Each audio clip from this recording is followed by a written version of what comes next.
tous, bonjour à toutes, bienvenue dans ce nouvel épisode de la Psy Papote. Aujourd'hui, je suis avec Sandrine Gabé-Pujol que vous connaissez déjà. Bonjour Sandrine. Et bonjour Mélissa, merci de m'accueillir à nouveau. Aujourd'hui, vous changez de casquette. C'est pas la casquette diététicienne nutritionniste, on va pas parler d'alimentation, des émotions, c'est la casquette équithérapeute aujourd'hui avec laquelle vous venez. Et oui, parce que du coup je suis équithérapeute depuis 2017, donc spécialisée initialement dans l'accompagnement des patients souffrant de troubles des conduites alimentaires, de TCA.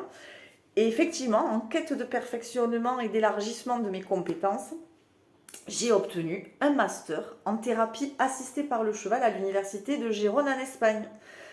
Et donc du coup, j'ai effectué des stages à l'hôpital Lamus pendant une année. Donc c'est un établissement unique en Europe. On a un centre d'équithérapie dans l'hôpital. Et cette expérience m'a permis de prendre en charge en équithérapie avec les chevaux et les poneys des patients de l'unité réveil de coma, des patients de la neurologie, d'addictologie, les enfants de la plateforme Répit Autisme et des patients en situation de polyhandicap. Donc grâce à cette formation, à cette expérience, j'ai pu approfondir, j'ai pu diversifier mes pratiques en équithérapie et ça me permet désormais de prendre en charge une variété de patients confrontés à diverses pathologies, au-delà de mes patients TCA que j'avais en équithérapie depuis 2017. Voilà, voilà. Eh oui. Et vous, votre passion autour des chevaux, Sandrine, quand est-ce qu'elle est arrivée? Alors ça a commencé avec UVA, ma première jument. C'était une jument super difficile, super émotive et explosive. Et du coup, j'avais dû prendre des monitrices d'équitation super fortes. Et en fait, elle me les faisait régulièrement tomber. Et on n'arrivait pas à la canaliser. Et puis un jour, j'ai une jeune patiente qui souffrait d'anorexie qui m'a demandé si elle pouvait passer voir ma jument. J'ai dit oui, passer la voir, oui. La montée, non, mais passer la voir, oui. Et la jument, elle s'est montrée hyper douce, à l'écoute, très connectée à la patiente. Elle a eu un comportement incroyable, cette jument.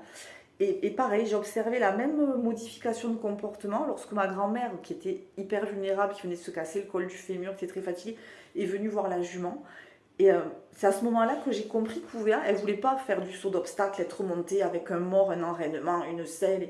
Elle voulait juste être une jument co-thérapeute, s'engager dans la relation et être aidante en fait.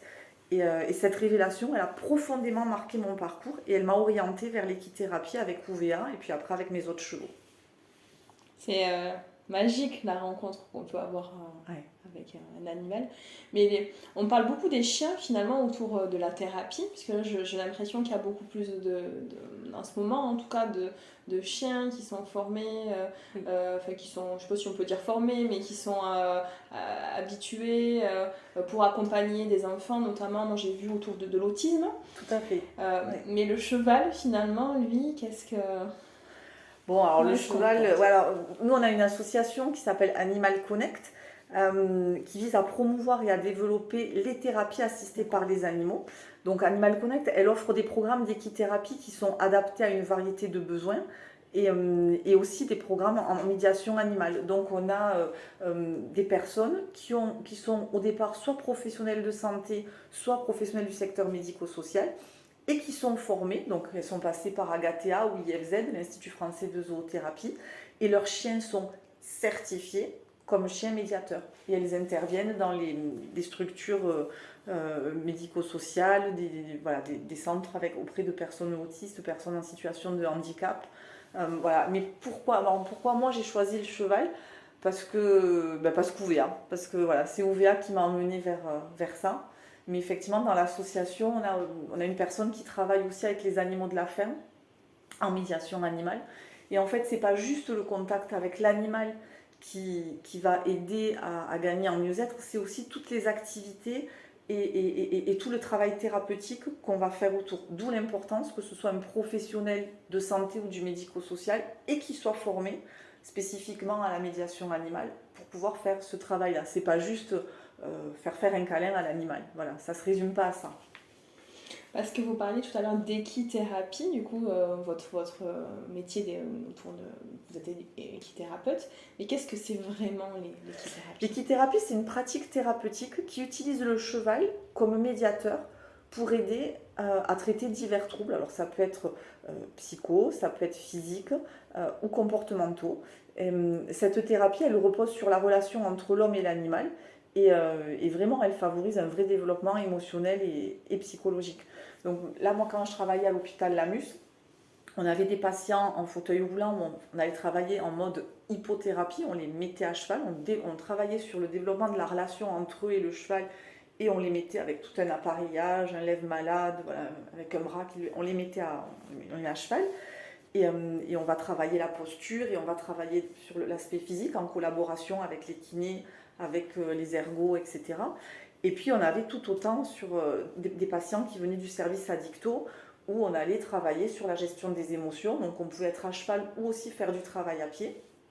Et on allait, à travers les activités menées avec le cheval, travailler sur la gestion des émotions, certaines difficultés rencontrées par les patients. C'est vraiment un travail thérapeutique qui peut être corporel, qui peut être émotionnel. Voilà. C'est hyper intéressant de travailler autour du corps à travers la rencontre avec l'animal. Ouais. Où est-ce qu'on peut vous retrouver, Sandrine ? Moi, vous pouvez retrouver mes coordonnées en ligne. Vous tapez sur Google Sandrine Gavet-Pujol. Vous pouvez aussi nous retrouver à travers l'association Animal Connect.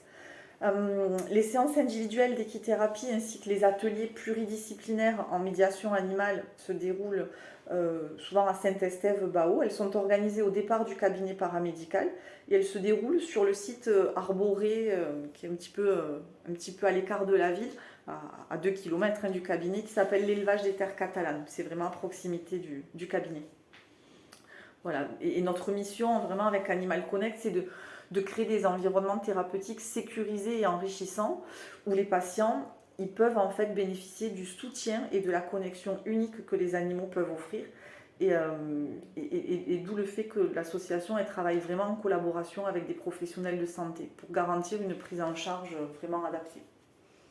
Je mettrai toutes les coordonnées donc de l'association et vos coordonnées dans les liens du podcast pour qu'on puisse vous retrouver effectivement facilement. Merci Sandrine. beaucoup.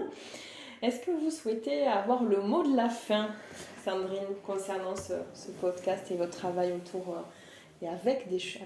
Avec les chevaux, écoutez, si vous souhaitez explorer comment les TCC, les thérapies cognitives comportementales, peuvent transformer votre relation avec l'alimentation ou découvrir les bénéfices uniques de l'équithérapie, je vous invite à prendre le premier pas vers un changement positif et n'hésitez pas à me contacter ou à contacter l'association Animal Connect dès aujourd'hui pour planifier une séance, une consultation, une séance individuelle ou pour participer à nos ateliers pluridisciplinaires expérientiels.